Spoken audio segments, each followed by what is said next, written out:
हिंसा किसी बात का जवाब नहीं है और ना समाधान है। लेकिन सरकार को भी चाहिए कि इस प्रकार के लोग, इस प्रकार की विचारधाराएं जो आपस में लोगों को लड़वाती हैं, लेकिन इस सरकार की एक तरह से परिपाटी बन गई है। मनमाने तरीके से निर्णय लेना, हिंसा किसी बात का जवाब नहीं है और ना समाधान है।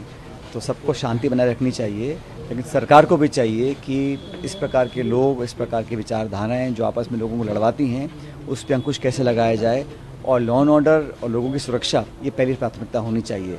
और बड़ा दुर्भाग्यपूर्ण रहा जो घटनाक्रम सामने आया, ऐसा उदयपुर में भी हुआ, जयपुर में भी हुआ। तो लॉ एंड ऑर्डर को और गवर्नेंस को सरकार को प्राथमिकता देनी पड़ेगी।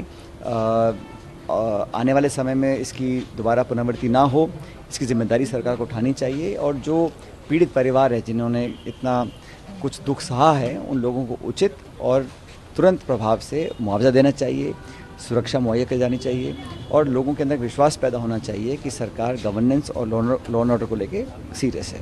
लेटरल एंट्री पर जो सरकार ने फैसला लिया है, कहा जाए कि एक तरह से यूटर्न सरकार का हुआ है, इस कदम को कैसे देखें? ये तो राहुल गांधी जी ने, कांग्रेस पार्टी ने पहले दिन ही कहा था कि इस प्रकार से जो प्रतिभाशाली नौजवान लड़के लड़कियां हैं जो वंचित वर्गों से आते हैं, उन लोगों के अवसर समाप्त कर आप मनमर्जी के लोगों को संस्थात्मक तरीके से एंट्री कराना चाहते हैं, उसका हमने विरोध किया था।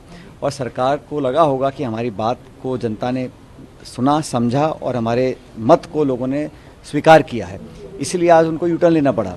लेकिन इस सरकार की एक तरह से परिपाटी बन गई है, मनमाने तरीके से निर्णय लेना, चाहे 3 काले कानून किसानों के खिलाफ हों, चाहे ये लैटरल एंट्री की बात हो, तरह तरह के निर्णय ले रहे हैं बिना चर्चा किए, बिना विचार विमर्श किए और एक तरफा।